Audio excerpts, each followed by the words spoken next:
Hi everyone, today I'm doing a Make It a Meal book tag.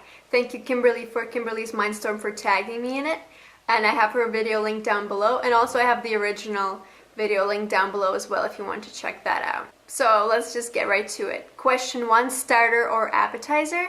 This is a short story or a collection of short stories. The one that I decided to go with is Full Dark No Stars by Stephen King, and it has a couple of different stories from his that have been published before, and I really enjoyed those because they were really unique, and while they were pretty dark, I really enjoyed that they just had so much interesting stuff in it that I've never really read anywhere before. So I highly recommend those if you are trying to get into Stephen King's books.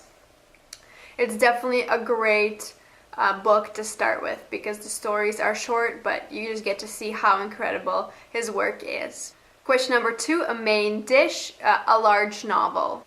I decided to go with Harry Potter and the Deathly Hallows, which is around 700 and something pages, so I thought it would be a pretty good sized big book for this book tag. And I really liked the Deathly Hallows book, and I found that I went through it pretty quickly as I did through all of the other Harry Potter books just because they're that incredible. But it's definitely one of the longer books that I've read in a long time, so that will have to be my pick. Question number 3, a side dish, a book with less than 400 pages. I decided to go with The Wave, which is a memoir about the tsunami that struck a few years back. I highly recommend that book. I'm not big on memoirs and nonfiction type of thing, but I really enjoyed reading that book, and I think that in the future I would definitely look into reading more of those sorts of stories. Question number 4, Cheese, which is a book that's an oldie but a goodie, and I decided to go with The Hobbit because I feel like it's a short read, but it's such a feel-good story. Whenever I've read it, I've always felt really, I don't know, just kind of takes me back, I think, just because the first time I read it was a long time ago. I think I may have been like 9 or 10 when I first read it, so whenever I reread it, it just always takes me back, and I've always enjoyed it. So it's definitely one of those books that I keep going back to.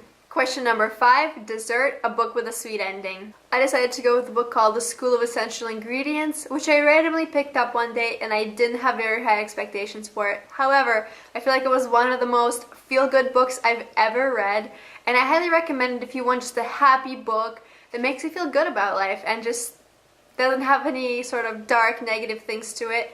And the best part of all is that it's not cheesy. It's just a feel-good book. So if you are in the mood for one of those books, I highly recommend this one.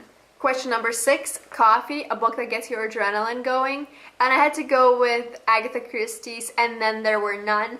I've read it a couple of times, and it's always really intense because I feel like you're always just expecting some different type of outcome, and every time in the end when you actually get to know what happened, it blows my mind. And I think that no matter how many times I read that book, it just always gets me super excited and worried and nervous about what's happening on the island. So if you haven't read that book and you like good thriller and suspense books, I really recommend.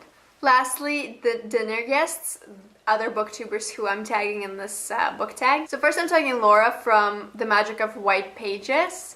I'm also tagging Marie from Beyond Opinions. And last but not least, I'm tagging Anne from Turn the Page.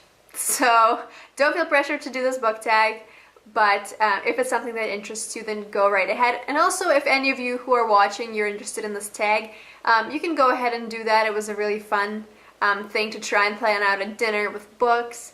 So I thought it was a neat little tag. I just like book tags.